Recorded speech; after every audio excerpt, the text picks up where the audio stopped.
Hey dudes, welcome to Splat from the Past, the only 80s themed horror and sci-fi show where things can get totally radical.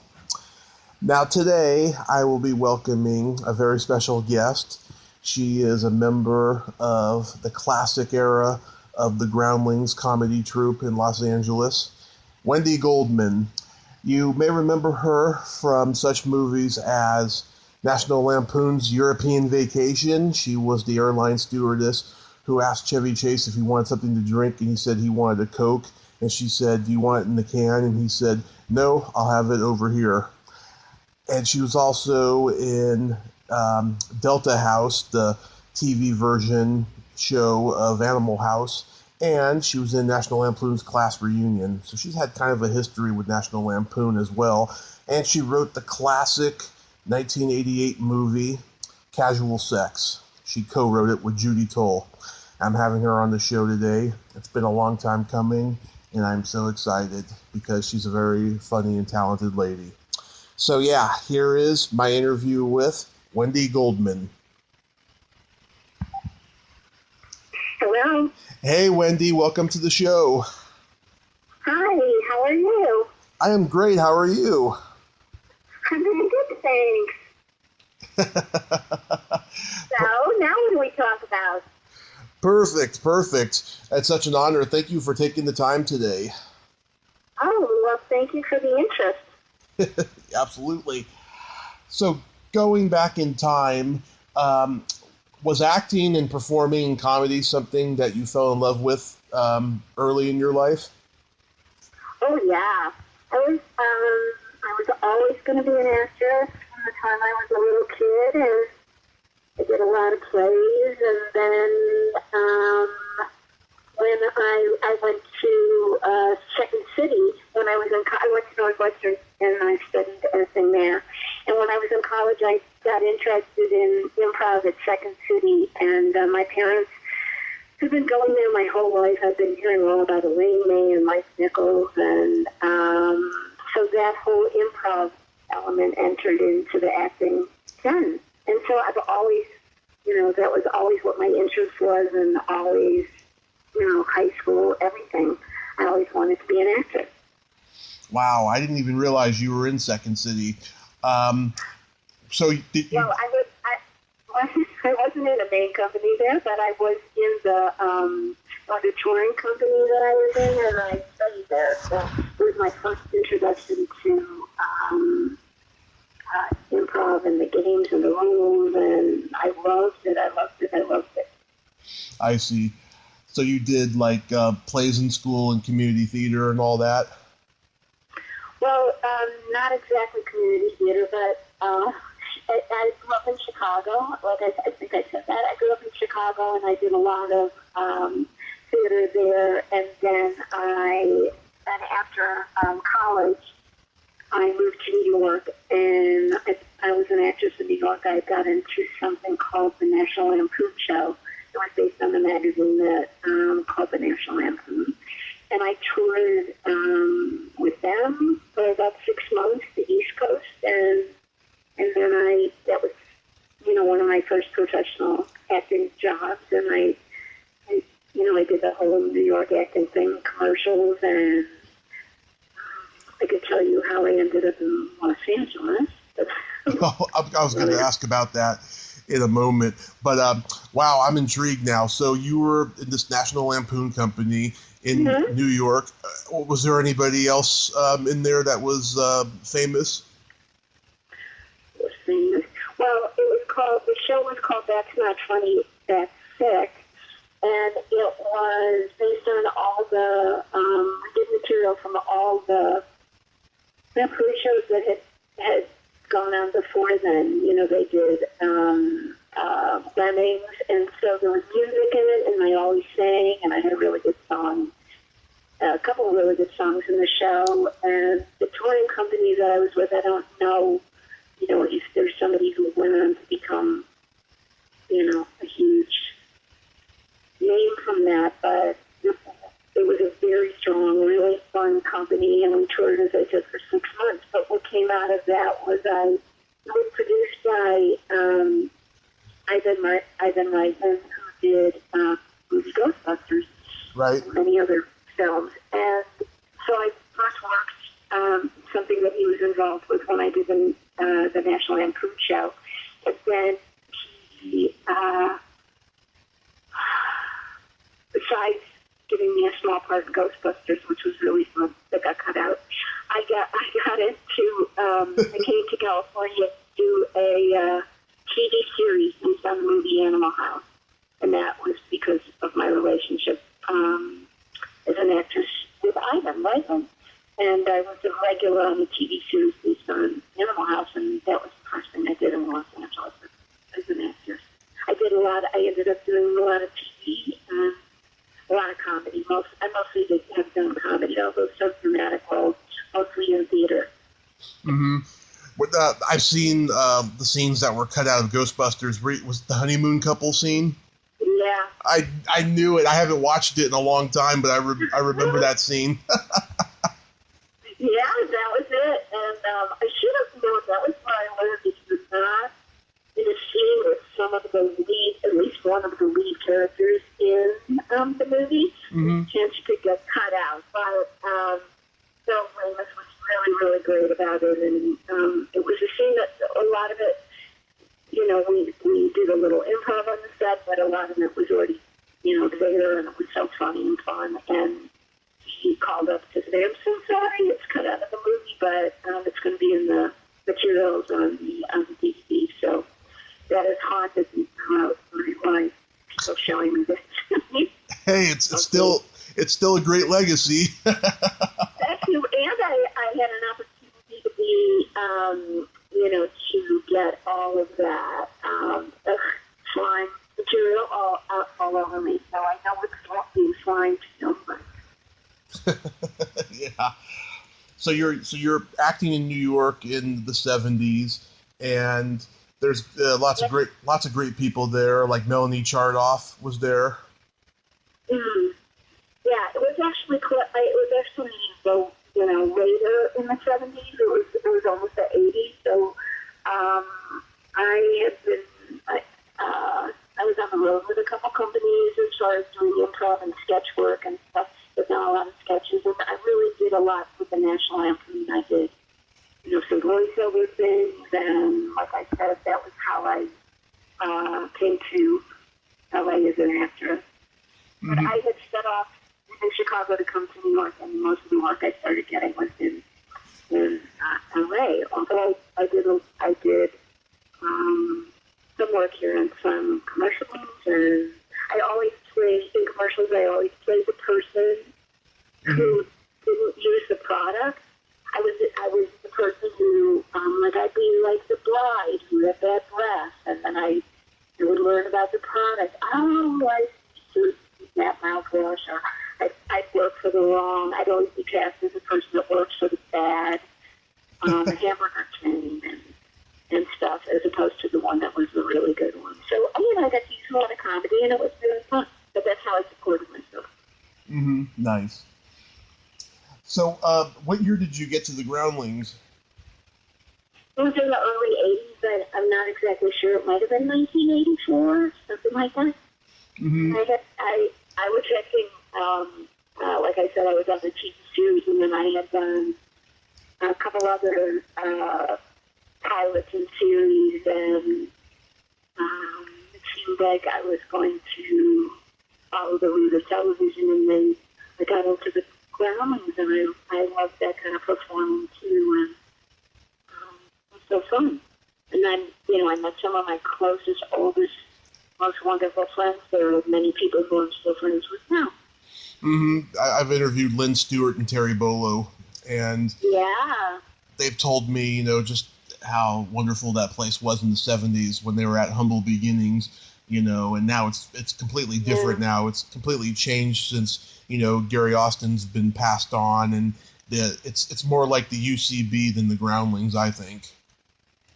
Oh, really? I wasn't there when they started it, so that was more of Lynn's generation and Terry, and they were kind of they were sort of our mentors coming in. So Gary was not in it, was not involved with it when I was at the Groundlings. So it was really more Tom Maxwell director of the show, and our teacher, and so I was, more in the group with Kathy Griffin and John Lovitz.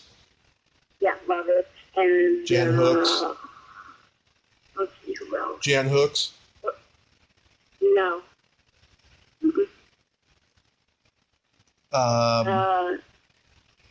Tim Stack was a little bit before us, but he still was in the shows when I got there, and Phil Hartman was just leading the shows when I got there. So we got to see some really great people, Paul Rubens, and they were performing as we came in. And that was really exciting. And I worked a lot with Judy Toll, and she became my writing partner. Mm-hmm. Yeah, and Cynthia Zaghetti. Well, Cynthia was a teacher. Yeah. But she was a teacher when I was there, but I didn't, I don't think I've ever saw Cynthia perform, and she was teaching. Yeah, I saw her in many TV shows and movies where she was usually the loud, annoying, nightmarish woman. Cynthia, that's great. Yeah. I met Paul Rubens about a month ago. He was signing autographs at a horror convention. Very sweet man. Yeah, he came. We were lucky enough to have had a class with Todd, and besides seeing him in the shows, I knew we would go and just watch and all those people. But he taught us, and Stuart Katz taught us, and we were just so lucky about the time that we came in. Yeah, I told Terry when I was having lunch with her last month, I said, it's a shame that the Pee Wee Herman show and John Paragon's Showtime special are like the only taped performances of what the Groundlings was all about. I said they should have had their own show like Saturday Night Live or SCTV. Yeah, I think by the time I was in it, people were, it started to be a place where people were moving towards going to Saturday Night Live, and so, we had a chance to audition, and the play that I wrote there with my partner Judy Toll was called Casual Sex, and so we filmed that, and I could talk about that a little. Mm-hmm. Go right ahead. So Judy and I was a stand-up and hilarious, and so we always did pieces in all the Groundlings shows together. We would do one or two sketches together, and we had an opportunity at the time to take something that we had written and expand it into a full-length show. So Judy and I were sitting around together writing and decided we wanted to do something that was musical, and we both loved to sing. So we decided also that the silliest, goofiest thing that we could write songs about would be the theme of Casual Sex. That would be ridiculous. And so we thought we'll do it. And we wrote a couple of songs for the Groundlings. We did it in some of the Groundlings shows. And then we had an opportunity. There was a kind of a competition there where they were offering us a chance to do something they called an alternate format, which would be a regular full-length play. Judy and I had never written a play before, so that was exciting. We got chosen and got money from the Groundlings to finance it, and it was only supposed to run for 8 weeks to play Casual Sex, and we were the leads, and a lot of fun. John Stark and Roberts was in it, and it was just really, and Mindy Sterling was in it. It was great. Oh. And so we did the show, and it was a musical. We ended up running for a year at the Groundlings. It was really, really fun and exciting, and we did it every weekend. And then it turned out that Ivan Reitman saw our review. We got a wonderful review in the LA Times, and he contacted me and said that he wondered if it would make a movie, and I thought the premise would make a movie, and I said, of course. No kidding. And his wife was looking for, she was an AFI and was looking for a movie to direct, and so I didn't tell Judy that night he and his wife were coming to see the show. And they did, and they purchased the rights to the play, and they hired the two of us to write the movie. So we to write the movie for Universal Studios, and then it became the movie Casual Sex. The movie wasn't a musical, but it started out being a musical, and with Judy and in it, but then the budget got big, and it became Ray Thompson and Victoria Jackson. Yeah, I love that movie. I used to see it all the time on cable when I was a kid. I just love how it's a great commentary for the cultural change in human relationships that was going on in the 80s. Yeah, definitely. Definitely. And in fact, while we were in the process of writing it, neither Judy and I had ever written a movie before, so all of a sudden we were writers, and they set us up with offices at Universal. It was a very exciting time. And but then in the midst of it, the AIDS crisis, was happening, and the world was changing, and it was something that we hadn't acknowledged in the play. It was just about going to a singles resort, and mostly it was about our relationship and our friendship. But as the movie progressed, we had to deal with a lot of what was always about, sexuality from a female point of view, which wasn't really something we were writing about at that time, which was, really exciting for us to be able to express ourselves in that way and talk about, what was really going on in our lives. And it was also a big change as far as, how people were looking at sex and sexuality and safe sex, and we, introduced all those elements into the movie, and it hadn't already originally been there in the play or in the beginning draft of the movie that we had written. So it was a stretch for us to include that, and of course we needed to pay attention to what was going on, in the world. We couldn't ignore the fact that everything was changing, and so were we. So it made a difference. Mm-hmm. Yeah, I totally agree. So it was based on something that you two had experienced, trying to, find the right guy. Well, actually, it was more of what we had experienced being single and being best friends.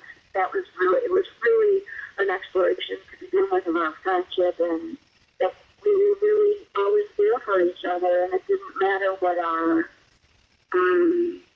what was going on in our relationship actually with guys. That was the irony of the play and of the beginning of the movie, was that no matter what we had each other's back, and different relationships came and left. And then hopefully, ultimately in the movie, the ending came about through a long process. It really wasn't that ending to begin with. And, who we were going to end up with wasn't exactly what our thinking was. It was really more about how would we, the two of us, manage the struggles of relationships, and how we supported each other through dating and good times and bad times. Mm-hmm. It was a buddy movie. It was basically, for us, it was a buddy movie about the two women. Mm-hmm. Yeah, Leah Thompson, I always had a crush on her growing up. She was the first celebrity I ever met at a Comic-Con. She's such a sweetheart. Really? Yes, I still have our photo op right by my bed. Yeah, she's great. Yeah, she was perfect. I was really happy to got to know her through the process, and that was the role that I had originally played on stage, and so I spent more time with her probably than Judy did, and she spent more time with Victoria Jackson. But Leah was terrific. It was a very good casting. Oh yeah, was Victoria Jackson the Groundling? No. Oh. She was. I think at the time she was on Saturday Night. I know at the time she was on Saturday Night Live, and I don't know how she came to. I don't know what her past as far as comedy was concerned. I don't know how what that was. Do you know how Andrew Dice Clay got cast? Yeah, I do. Ivan Reitman and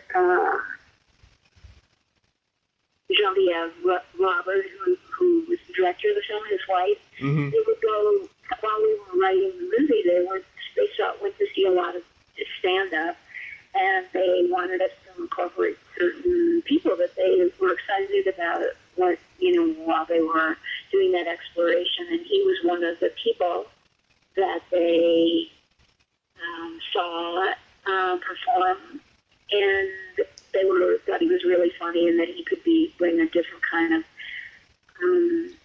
voice to the movie, and he was similar. We already had a character sort of similar to his, but then he really, took it into his Andrew Dice Clay persona. But I think that as far as his acting was concerned, I thought of everything that he's ever done until, of course, recently he's done more serious acting, dramatic acting.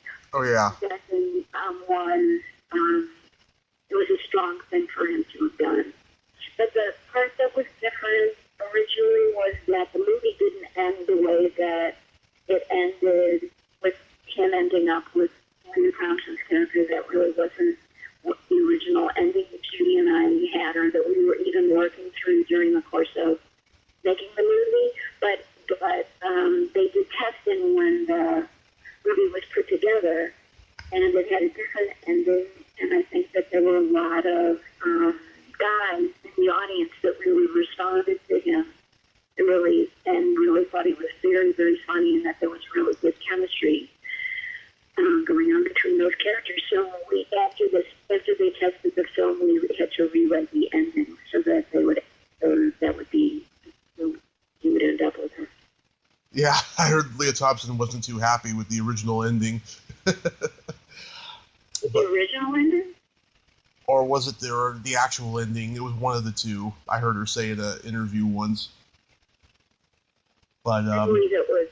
I think she was talking about the ending that we ultimately wrote, where she ended up with yes, it was Andrew Dice Clay. Because that was one. The original ending to the movie, but it was the one that came after the movie was tested, and he tested so well as far as his character and their relationship, and how the audience, mostly, who was this audience, I think it was mostly the guys in the audience, responded to having him have that role and having them end up together. So because we could improvise, and I rewrote the ending so that it would satisfy that. We used a lot of our improv training from the Groundlings to make it work, because that is, a lot of what we learned there is how do you take things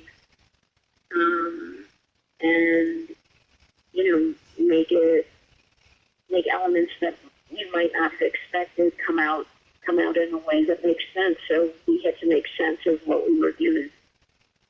Yeah, and Jerry Levine and which we were given. Yeah, Jerry Levine and Stephen Schellen were also great casting as well. Yeah, we were very excited about them. I thought that they really, both of them satisfied the roles that we had originally created, and we loved the people who played it in the Groundlings who played them in the play. They were terrific, and but I think that casting just was very happy for both Judy and I. Mm-hmm. So let's talk about some of your acting roles. How did you get cast on Delta House? Because I had met Ivan Reitman, and as I mentioned, I was in the National Lampoon show, so he already knew me.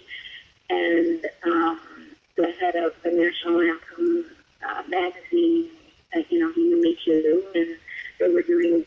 I had also auditioned for the movie Animal House. I auditioned for the part of the mayor's daughter. I think that was the character of the I think it was the mayor's daughter. And I didn't get the role, but I got the role that was similar to it, as similar as they made it for the TV show to be in the show. And so I was flown to LA, and Ivan and the writers and everybody was there. And John Hughes, by the way, was one of the writers of the Animal House, which was very exciting to be able to work with John Hughes, and also Michael Culkin and his brother Stephen. And Michael went on to write the movie, the book, and the movie The Player, and Stephen is a terrific writer too. So we had a lot of really good writers on that writing staff. But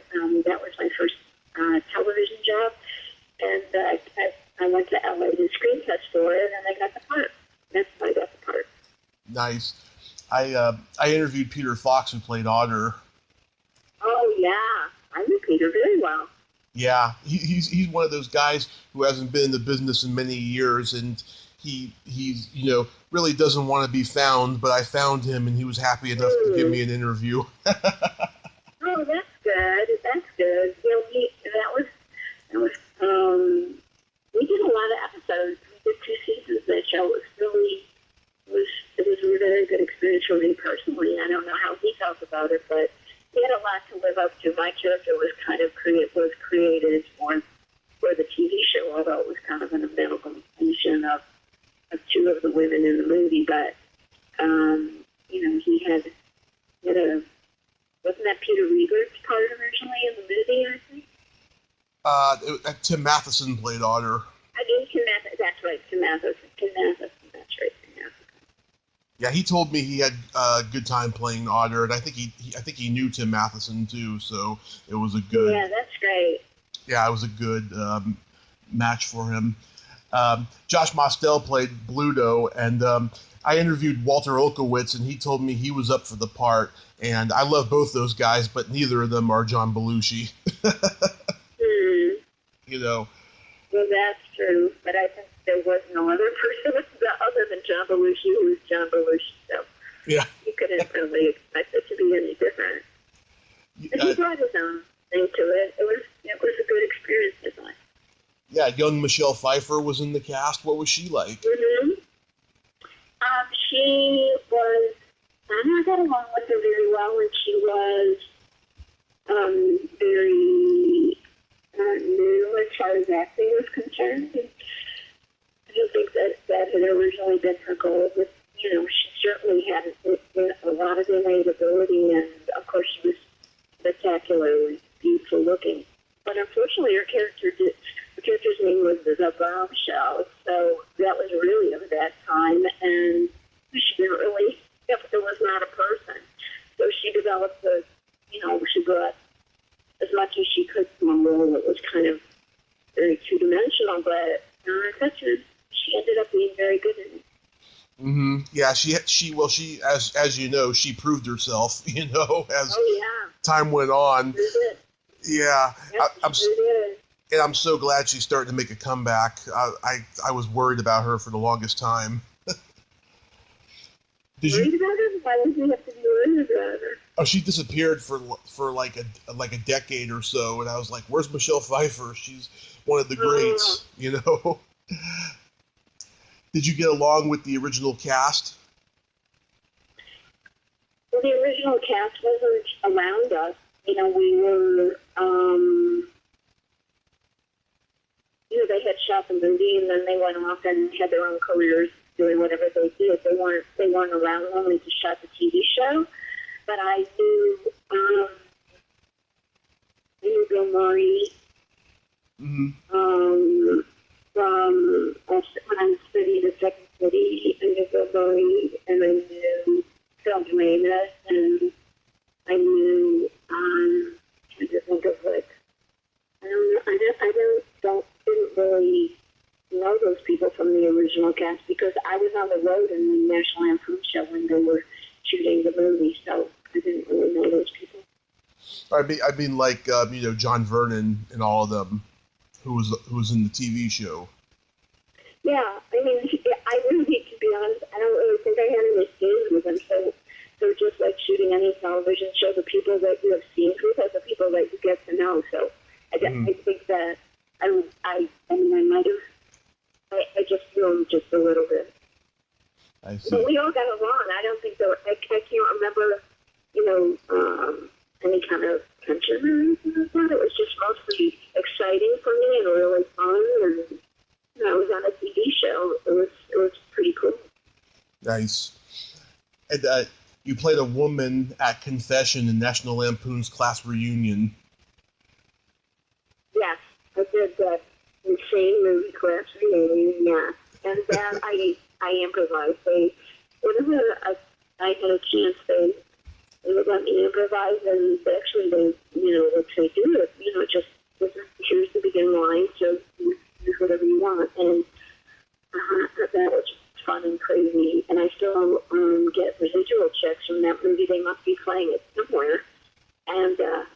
lot of characters who were, really uptight, kind of naive or nervous about sex, and then I would be somebody who just come out and be like, what they like National Lampoon would be very raunchy and surprisingly raunchy, I guess. And they always thought that was kind of a funny thing, I guess. But I've met a lot of, I think, in terms of the people that were the most exciting for me, ultimately, to meet on that show. There were actually two people that I stayed close to. One was Lee Wilcox, and the other person who I'm friends with here in New York. And then Rick Sear, who played Pinto on the show, he used to play my boyfriend on the show. Mm-hmm. We got along very well, and I really enjoyed that relationship a lot. It was terrific. Yeah, Robert Englund, who's known as Freddy Krueger, he auditioned for a role in this movie and didn't get it, but Annette Benson casted him as Freddy Krueger based on his audition from this movie. Oh, wow, really? That's hilarious. Yeah. I didn't know that. That's really funny. Yeah. And you got to work with Wes Craven on Chiller. Yeah, that was an interesting experience. I mean, it was a really tiny role, but I remember that the set was very cool, and of course he's Wes Craven, so that was a very unique and exciting opportunity. Yeah, we have a late night horror movie show in San Francisco called Creature Features, and they played it about a month ago, and I couldn't believe it. I was like, this little TV horror movie that Wes Craven made is now considered a classic. Wow, that's amazing. Yeah, I couldn't believe it. I didn't know that. I really didn't know that. It was a job I had, but of course I knew who he was, and so I was excited to be a part of that.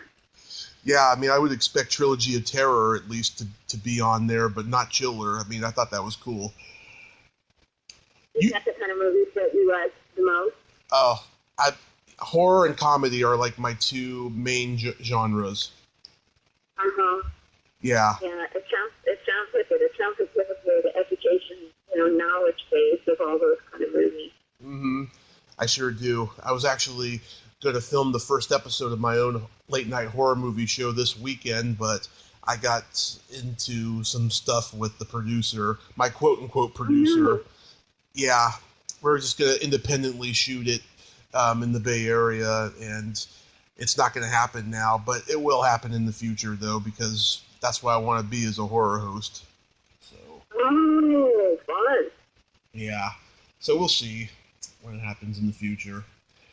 Well, good luck on that. Oh, thank you. You did a TV series. I never saw it, but I'm intrigued by its amazing cast. It was called Hot Flashes. Oh, yeah. That was also connected to the National Lampoon. Yeah, it seems like National Lampoon has made your career. Well, I think that really I would say that it has because of how much I was involved with that had to do with Maddie Simmons from the National Lampoon magazine and Ivan Reitman, who was his movie producing and TV producing. They were partners at one point in that, and I became kind of, I was part of the company that they used. So when we did Hot Flashes, that was a really fun thing, and I got to work with Kevin Pollak, and I'm trying to think of who else was in that show. Kevin Pollak. Jeff Martyr, Franklin Ajayi, yeah. Roger Bumpus. Yeah, and Roger Bumpus was also in the National Lampoon show. The one I toured with, and that's where I first met him. And of course, he's so great at doing voices and voiceover, and he's made a huge career out of doing that, I know. Yeah, but, he was in that TV show. I'm sorry, what were you going to say? I was just going to say he did voices in Ivan Reitman's cartoon Heavy Metal. Yeah, he has a great voice, and he has a lot of range about, different things that he can do with his voice. He's so good at that. But yeah, I spent a lot of time with him because we were on the road together for 6 months. And I think he, with the Lampoon show, and I think he might have gone on to do it was actually a year tour, and I think he went on to do the other half of it. But I'm not in touch with him, so I don't know anything about that. Except that that Hot Flashes was an interesting experience because I had to do impressions. Part of my character involved doing impressions, and I don't do impressions. So I was like, I don't know how to do impressions. I only know, I know how to act, and I know how to do characters, but I don't know how to do impressions. Mm-hmm. So luckily, Kevin Pollak, who's so brilliant at that, was also in the company, and he would do. He was such a great friend. He would do the impression first, and then I would a minute later be able to do what he did. I could copy what he did, and then I couldn't hold on to it. He just, he was so great at it. So I would be doing an impression of him doing an impression, and it worked for me. And I got to, I had such a fun time learning that kind of stuff from him because I had never done that before. Oh, nice. Yeah, it seemed like the show had great potential, but I wonder why the network didn't want to, go through with it after a while. I don't know.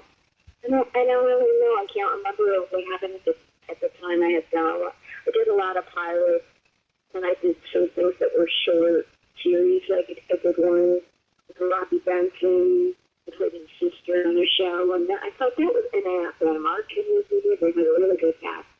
So that was actually the last acting jobs that I did, and then really more of my career when I went on to be a writer and a TV producer. So that was more of the left turn that I took from acting.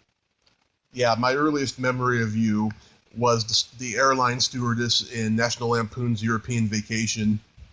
Oh, yeah. Still the funniest scene of the movie. I just love it. Thank you so much. Yeah, that I got a lot of mileage out of that moment. Yes, it was fun to do. I actually was in both of the vacation movies, but to be honest, I can't remember what I did in the other one. But I remember being the stewardess, but I don't remember what I did in the other one. And that was fun. Yeah, you're so adorable, cute, and professional as that stewardess, and thank you. My pleasure.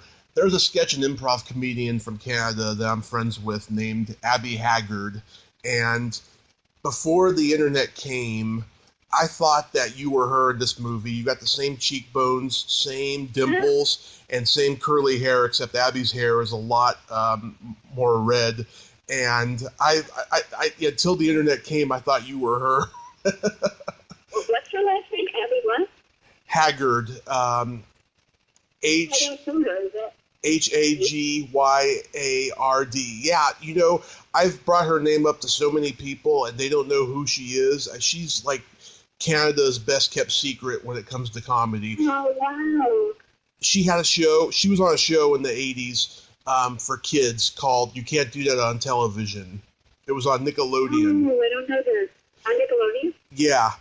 She played like the female adult roles in all the sketches, and she was so dryly hilarious. I mean, when I talked to her on this podcast, we talked for 2.5 hours, and she was just making me cry laughing. She's so funny. Well, I have to look her up. I don't know that person. Yeah, it's sad. A lot of people don't know her. She's wonderful. I heard the set of European Vacation was filled with a lot of tension between Amy Heckerling and Chevy Chase. I believe it. I didn't experience it since I wasn't around for a very long time. I had a very small role in that. But he was quite a person. It was quite. I've heard stories about him, and I've been around where he is on other sets, but I wasn't involved with good enough to know about what happened within him and Amy Heckerling. But I could see how that could happen. Yeah, that's good. At least you didn't see that, Yeah. She's quite a force. Oh, yeah, I've heard interviews with her. She seems like it. No, not her. I said he. Oh, him. Oh. Quite a force. No, Amy, that was fun to work with Amy. And then Judy Toll and I wrote a movie later called The Secret Life of Girls. Mm-hmm. And that was something that Amy was going to direct, but it never, it didn't come to fruition. But yeah, we had a good working relationship with her. So I don't know what happened with her and Chevy Chase, but I'm sure there's a lot of stories. Yeah. So how did you get cast to play the bad singer in the Fabulous Baker Boys? Oh, that was so fun. That was so fun.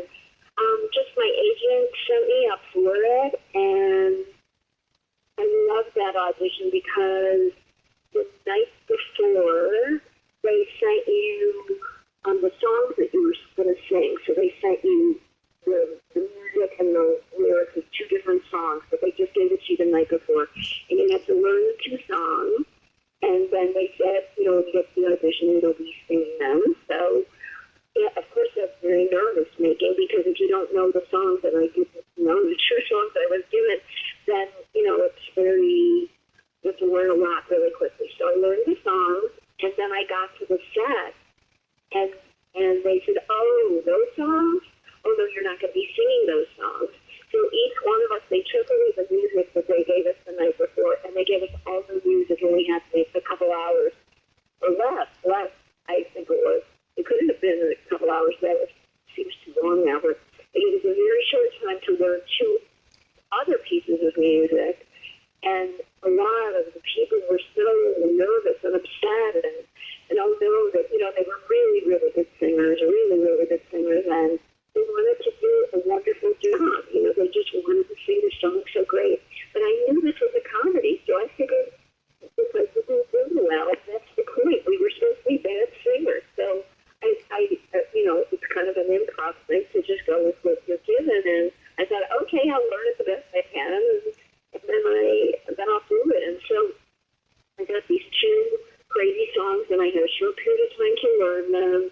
And then they put you on stage with the Bridges brothers, and they just immediately started improvising with you, and they were pretending that you were auditioning for them, and they asked you your credits, and you had to make up for what musicals you've been in, and so for me it was perfectly fun because it was improvising, and I enjoyed it thoroughly. It was before so very fun, and so I got the part.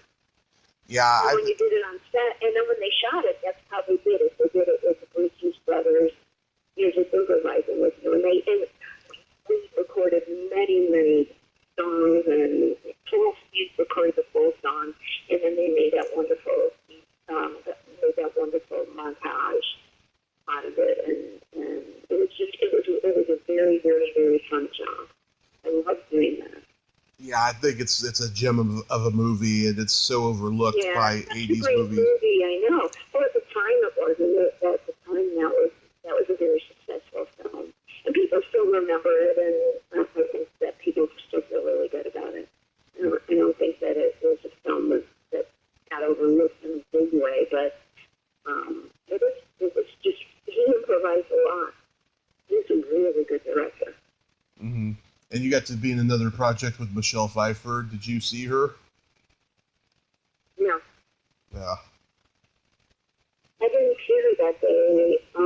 We were just, all the singers just did we just shot our part, and my scenes were with the Bridges brothers. That was fun too.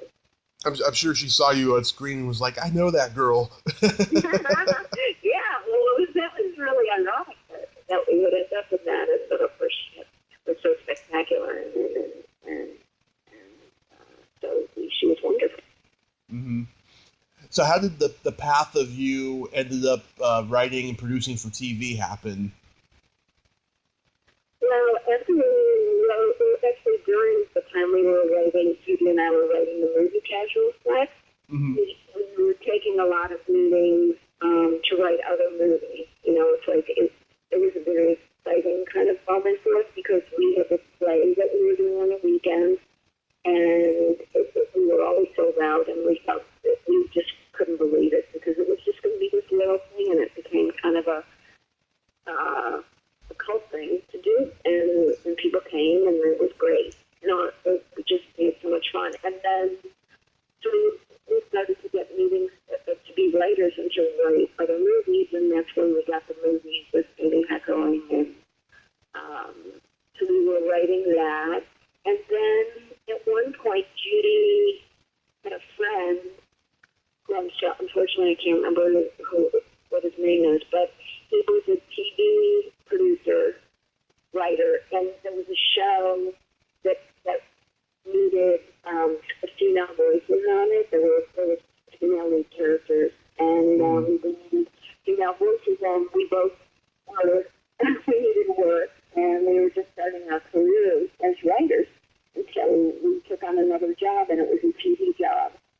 And I ended up really, when Judy and I wrote together, and I made a deal with her that I would do it if I could write one by myself, because I wanted to see if that was possible for me. I had never written, you know, other than sketches by myself. And I did, and you know, it was the first opportunity I had to be on a TV set, other than to be an actor. You know, I was an actress on TV shows, but this was on the other side, and I learned so much from that experience. The show was called Just in Time. Oh yeah. And yeah, that was just really great. And John Wells, who went on to do many shows, ER, trying to be, you know, a fabulous TV writer producer. He was on the staff of that show, and I got to meet him, and he was very influential as far as my TV writing career. You know, he was a great friend, and I ended up getting a chance to have a deal at Warner Brothers on my own. Judy wasn't as interested in writing as she was at the time anyway. And she wasn't performing, and she was also doing stand-up, and so I went on to write, and as part of my first deal that was at Warner Brothers, I had the opportunity to work with another writer, with Howard, and we developed a show that was based on my relationship with my mother.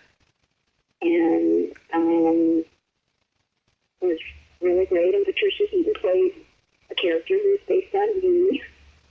And that was great. And we did, you know, many episodes of that. And so then I learned how to be a TV producer. But it's, you know, I kind of had to learn on my feet, and a lot of the skills that I learned from improv, and a lot of the skills I learned because, you know, improv is very collaborative, and I learned how to do that. And television is extremely collaborative, as I'm sure you know. So I know how to work. I know how to lead a group, and I know how to be part of a group. So those things were just part of that, and then I went on to do that, and I enjoyed it. Were you ever caught up in one of those boys clubs, writers' rooms? Many of them. Oh, yeah. Very often I would be one of the only women in the situation, and yeah, that can be rough, and it can also be difficult. You know, navigating without having allies. So I learned how to. I made friends with the guys on the show, and I, you know, I'm not a particularly loud, humorous person. I'm not that's kind of not what I'm like. But I can perform, and I can be quick. So and I made my way through it. And by the time as time went by, I was able to create or be a part of anyway staff of shows that were created that had more of a balance between how many women writers were on the show and how many guys were in the room and having diversity in the room but actually the first show that I did that was about my mother and my relationship, we had a lot of women on that staff. It was just as I went through it, when women aren't involved in the creation of the staff, there are fewer women that are writing in the staff. So it's challenging. It's not an easy thing. And it also can be very, there was times when you really need to be very assertive about being heard. Because just how you might see a joke, I just saw a joke on the animated show. It was really good, but it was a story about somebody where the woman says, or the female character says something, and then the guy sitting next to her laughs at what she says, or he says, "Oh, what a great idea," and then he repeats it, and then the person who's in charge of the room says, "What a great idea," and then they completely ignore the fact that it was originally came from the softer voice of the person sitting next to him. And, there's many women now who, thank goodness, this is an era of, Tina Fey and Amy Poehler, and that wasn't what was going on when I was starting to do this. It was starting to happen gradually, and I hope that the women that I hired for the shows that I worked on will continue to help make more of a balance, because I think that makes the show better. Yeah, I never understood that mentality because, I think that women are hilarious, and if they come up with something funnier than something I came up with, it doesn't shatter my ego. I think it just makes it all the better. Yeah, good for you. Yeah. Exactly.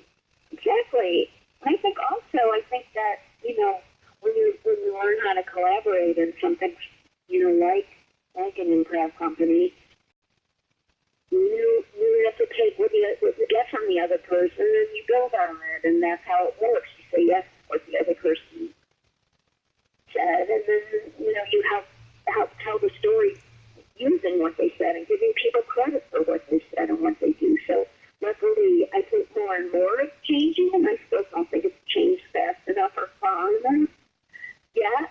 And obviously, with the Me Too movement, which is so important, there was also that aspect of it coming up for me and for many of my friends who are working through it, working through TV or, writing films and stuff. So there was a lot to deal with besides just doing your work, and you have to learn how to navigate. And I think I'm a very resilient person, and I've had a lot of different rejection and got up and kept going because this is what I always wanted to do. I always wanted to put on a show from the time I was a little kid. So that's what all of this part of this is, putting on a show. Mm-hmm. You really... What I love. Pardon? I said, you really have to be resilient to be in this business, and be strong. Huh. Yeah, because it can be very disappointing and frustrating and hurtful, and then it can be exhilarating and you can have victories, but people have to help you, and you have to help other people, I think, once you've achieved a certain amount of success and your abilities have been proven to a certain degree, then it's your turn to hire who you want to hire and give opportunities to new people. I so agree with you. I mean, I just can't believe the mentality of so many people, like in my generation or younger. It's just they're all about themselves and, good luck, you're on your own, all that stuff, I mean, I love like, old Hollywood because everyone had such camaraderie. Everybody knew each other. Everybody gave each other work and stuff. It's just a completely different way of life now.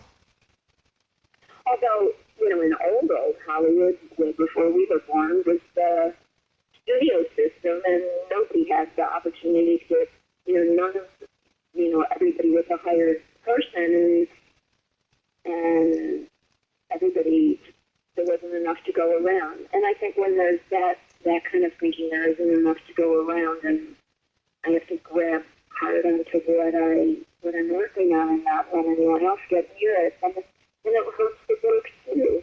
It's just, I don't know. I feel like I hope that